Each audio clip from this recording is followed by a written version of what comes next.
साथ में समाज के लिए समय निकालने के लिए समय दे रहे हैं।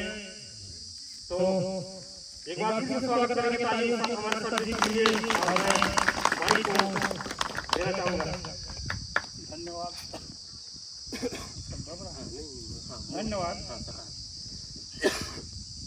आज सिरमा ग्राम के इस जगह उपस्थित सभी भाइयों को मेरा सादर प्रणाम है और हमारे पुरखा घून और तुलसी वीर को भी सादर प्रणाम है।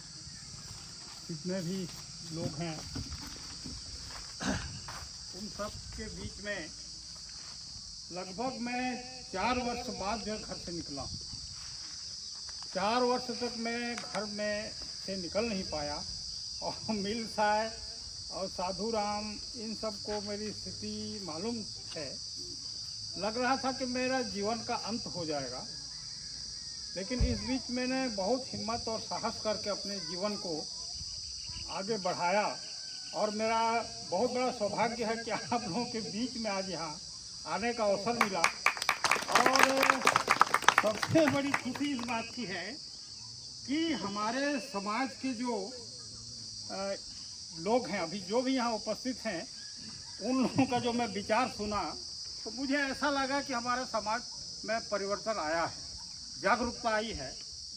और जैसे शिव कुमार जी ने बोला, शोभित जी बोले, अजय जी बोले और ये मुनेश्वर बोले, बुधराम जी बोले, मीर साहब जी संचालन कर रहे हैं, सिलाजू से छोटे साहब जी, हीरालाल जी, आनंद कुमार जी हर्रा टिकरा से, सूरत जी, ओम प्रकाश बलरामपुर से, राजकुमार बलरामपुर लखनपुर से, काम चल रहा है मेरे यहाँ, बलरामपुर से ध्रुव कुमार और केवरा के सरपंच राजेंद्र जी और सबसे हमारे जो बुजुर्ग व्यक्ति हैं श्री घरभरन जी से मैं अपने पुरखों का जो गीत सुनकर के बड़ा खुश हुआ।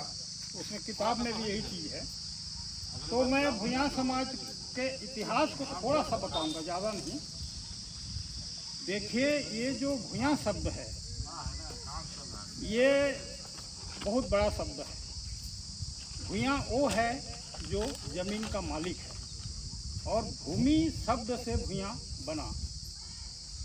और उसके थोड़ा सा इतिहास को हम खंगालेंगे तो हमारे समाज के बहुत बड़े बड़े लोग पैदा हुए। जैसे आप लोग सुनते होंगे कि ये हिमगिरी जो छत्तीसगढ़ से थोड़ी सी दूरी पर एक रेलवे स्टेशन है, जामगांव कुतरलिया रायगढ़ के आगे, वहाँ हिमगिरी नाम का एक जगह है। तो वहाँ का राजा जो था वो भुइयां राजा था और अभी भी उनके खानदान है।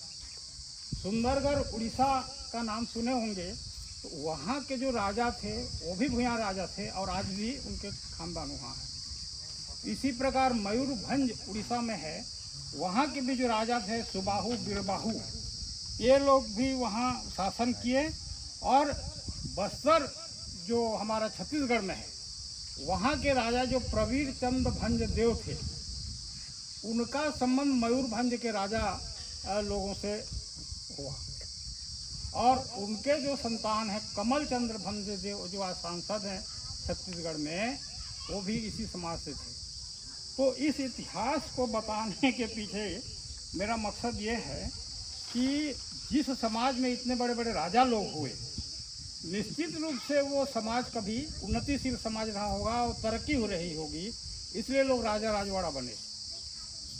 लेकिन हुआ क्या कि मुगल इस देश में आए, अंग्रेज भी इस देश में आए, शक भी आए, कुषाण भी आए। तो यहाँ के जो राजा लोग थे, यहाँ के जो दीवान लोग थे, तो उनके ऊपर इन लोग जो है दबाव डाले, उनका हमला हुआ और कई जगह इनके राजपाट भी छीने गए। तो इसी तरह से भुइयां का जो राजपाट था वो राजपाट छीना गया। अब ये हुआ कि राजपाट छीनने के बाद जो है लोग इधर उधर बिखरने लगे और कहीं से कहीं पलायन होने लगा। तो एक इतिहास की किताब जो मैं रखा हूँ उसमें ये बताया गया कि नर्मदा घाटी आज छत्तीसगढ़ में नहीं है, पहले वो मध्य प्रदेश राज्य हुआ करता था। तो जबलपुर के पास जो नर्मदा नदी है, वहाँ जो नर्मदा घाटी है, वहाँ से भूया लोगों की उत्पत्ति हुई है, ये इतिहास बताता है। और ये बड़े बड़े जो विद्वान लोग हैं, उन विद्वानों के किताब में इस बात को लिखा गया है। और मैं थोड़ा सा इतिहास को इसलिए बताना चाहूँगा कि हमारे समाज में जो माद्री कालो हुए, जो धरणीधर नायक हुए और दशरथ माझी हुए, ये लोग बहुत बड़े बड़े काम करके गए। जैसे लक्ष्मण नायक थे, स्वतंत्रता संग्राम सेनानी थे, भारत की आज़ादी की लड़ाई में वो शहीद हुए। माद्री कालो जो सुंदरगढ़ उड़ीसा के रहने वाले थे, वो भी स्वतंत्रता संग्राम सेनानी हुए और उनके नाम से भी आज सुंदरगढ़ में माद्री कालो भवन बना है। धरणीधर नायक जो भूया समाज के थे, तो वो भी जो है यहाँ मयूरभंज जिले के थे। तो इस तरह से समाज का जो हमारा इतिहास है वो गौरवशाली इतिहास है। बड़े बड़े लोग हुए, गौरवशाली इतिहास है। लेकिन धीरे धीरे क्या हुआ कि लोग दूसरों के बात में आकर के इधर उधर भटकने लगे और अपनी संस्कृति को छोड़ करके दूसरे के संस्कृति को अपनाने लगे। इस प्रकार से हमारा जो है वो धीरे धीरे पतन होने लगा। और मैं जहाँ तक उसमें पढ़ता हूँ कि हमारा जो समाज है वो सूर्य को पूजा करने वाला, सूर्य का उपासक है और उसको सूर्य को बोरम कहा गया है। अपनी भाषा में सूर्य देव को बोरम कहा गया है। और सूर्य की पूजा इन लोगों ने इसलिए आरंभ किया कि वे देखते थे कि इसके उगने से चारों ओर जो है प्रकाश फैल जाता है और शाम होने के बाद माने जो है अंधेरा हो जाता है और फिर उगता है, फिर वो होता है। तो आखिर इसके अंदर कोई न कोई शक्ति है। तो इस प्रकार से उसको हमारे समाज के लोगों ने देवता मान लिया और हमारे वही असली देवता हैं, सूर्यदेव।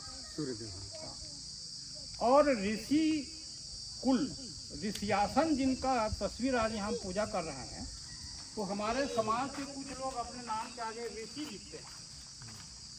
तो अवधेश एक यहाँ था अंबिकापुर में दर्रीपाड़ा में, अपने नाम के आगे अवधेश ऋषि लिखता था। तो 1982 में जब मणिपुर स्कूल में मैं नौकरी करने आया अंबिकापुर में 1982 में, तो उसमें नाम देखा, यानी ये अवधेश के बहन लोग वहाँ पढ़ते थे, तो उसमें लिखा हुआ था भूया।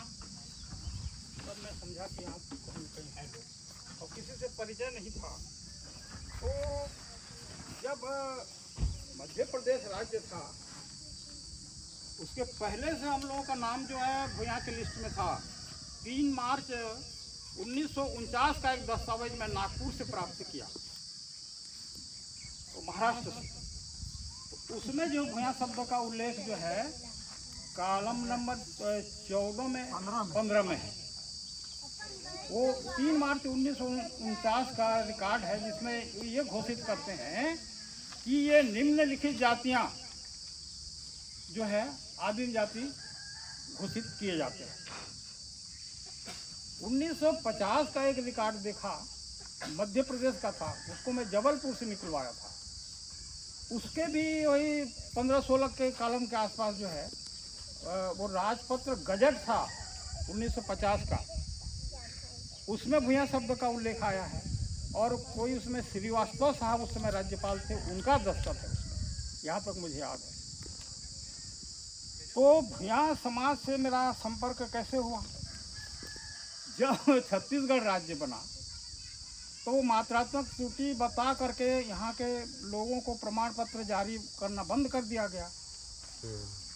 मैं तो रायगढ़ से आया था, तो रायगढ़ में मेरा प्रमाण पत्र उस समय नायब तहसीलदार बनाया 1988 या 89 में बनाया मेरे ख्याल से वो। तो वो बोला कि बेटा तू ऐसा कर,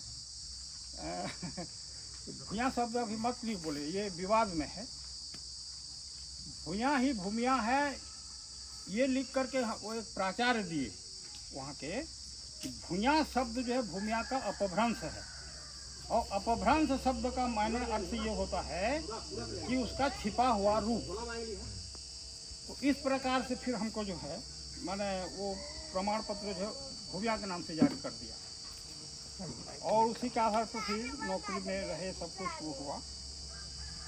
जब छत्तीसगढ़ राज्य बना, मात्रात्मक त्रुटि की बात आई तो हम 2003 में रायपुर गए तो उस समय राजेंद्र पाम भोई अनुसूचित जनजाति आयोग के अध्यक्ष थे।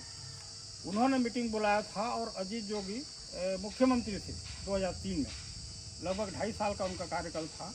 तो उन्हीं के समय एक कमेटी बना कि किसका किसका मात्रा का त्रुटि है उसको सुधार करो। और उन्होंने जोगी जी ने यह भी लिखा कि इसको कहीं भेजने की आवश्यकता नहीं है, छत्तीसगढ़ में ही माने सुधार करो, ऐसा करके सचिव को लिख करके दिए। लेकिन कुछ लोग उसमें बाधा डालते रहे, उसके वजह से परेशानी बढ़ती गई और जगह जगह से हम दस्तावेज इकट्ठा करते रहे। लगभग 500 पेज का फाइल मेरे पास तैयार हो गया दस्तावेज इकट्ठा करने में, यहाँ वहाँ से करके। और अंततः हमारे अंबिकापुर से और भी कई जगह से लोग जो है आते जाते रहे, मिलते जुलते रहे, लिखते पढ़ते रहे और लोग केवल समस्या खड़ी करते रहे कि भैया आदिवासी नहीं है, ऐसा है वैसा है। जबकि हम शुरू से माने जब भारत देश आज़ाद हुआ है उस समय से हम आदिवासी की सूची में शामिल थे, लेकिन बदमाशी क्योंकि लोग सिर्फ उसके वजह से ज़मीन का मुद्दा था। अगर इनको मात्रात्मक त्रुटि के अंदर डाल दिया जाए और इनका प्रमाण पत्र अगर नहीं मिलेगा तो भूया लोगों के पास जो बेशकीमती ज़मीन है, जो बहुमूल्य ज़मीन है, उसको खरीदा जा सकता है। ये उसके पीछे बड़ी चाल थी जिसके वजह से हमको संघर्ष करना पड़ा और दुख झेलना पड़ा। सारा खेल जो है वहीं से चालू हुआ, 1978 से ही चालू हो गया था। तो छत्तीसगढ़ में जो अधिकारी आया मध्य प्रदेश से, वो भोपाल में था पहले, और उसी ने 77-78 का जो सूची बनाया वो भूया शब्दों को लुप्त कर दिया। क्या लिख दिया? भूमिया भूमिया भूमिया 3 बार।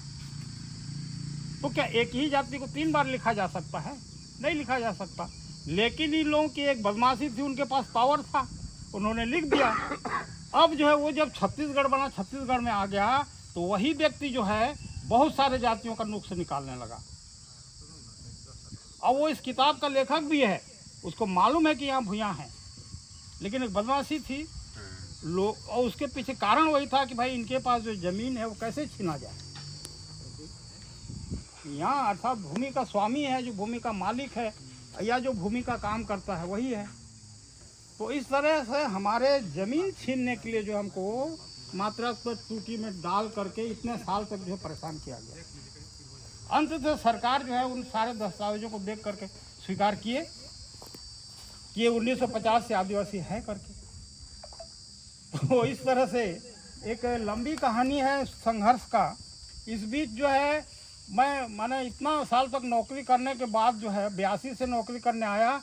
2003 में अजय जी और एक गुरुजी, क्या नाम थे, उनूराम गुरुजी, वो जो है मेरे पास आए, खादी भंडार के पास में रहता था। और वहाँ से फिर थोड़ा सा लिखना पढ़ना, इधर उधर जाना आना, उठना बैठना फिर चालू हुआ। तो इस तरह से जो है समाज के बीच में मेरे को आने का अवसर मिला। तो काफ़ी कुछ उसमें काम किए, लोगों से संपर्क हुआ और सब लोगों का सहयोग मिला, तब कहीं ये जो है ये कार्य हो पाया। कार्य तो हमारा 2003 में हो गया था, 2004 में हो गया था, जब जोगी जी ने लिख दिया था फाइल में। वो फाइल अभी भी लिखा मेरे पास है कि केंद्र को कहीं कुछ भेजने की आवश्यकता नहीं है, इसको यहीं सुधार किया जाए, मात्रात्मक त्रुटि है। जब सत्ता जब परिवर्तन हुआ तो लोगों ने उसको फाइल को, जो पुरानी फाइल थी उस फाइल को गायब कर दिए और बोले कि नए सिरे से इसका सर्वेक्षण होगा। तो वही सर्वेक्षण के दौरान जो है बलरामपुर और लखनपुर, अंबिकापुर, जहाँ जहाँ भी भूया जाति के लोग पाए जाते हैं करके ये सर्वे हुआ। और सर्वे का रिपोर्ट बनाने वाला कौन था? दिल्ली से टीम आया था। और दिल्ली से टीम आकर के जब सर्वे करके रिपोर्ट दे दिया, तब कहीं जा कर के वो भी वहाँ जा कर के पड़ा रहा संसद में। तो कुछ भाइयों ने जो मदद किए, जैसे सीताराम वगैरह है, वो काफ़ी उस समय सक्रिय होकर के काम किए। लोगों से मिलना जुलना, जिनके पास पावर है, शक्ति है, भाई हमारा काम कीजिए आप। तो इस प्रकार से मिलजुल करके जो हमारा लंबे दिन का एक जो संघर्ष था, कम से कम 20 साल का एक जो हम लोगों का संघर्ष था, वो संघर्ष फलीभूत हुआ। और आज माने हम लोगों को ये नहीं कह सकता कि तुम जो है आदिवासी नहीं हो। तो ये बहुत बड़ा माने लड़ाई जो है समाज का जीत हुआ। लेकिन उस बीच अभी जो है अभी बुधराम जी और कुछ लोग जो जसपुर जिले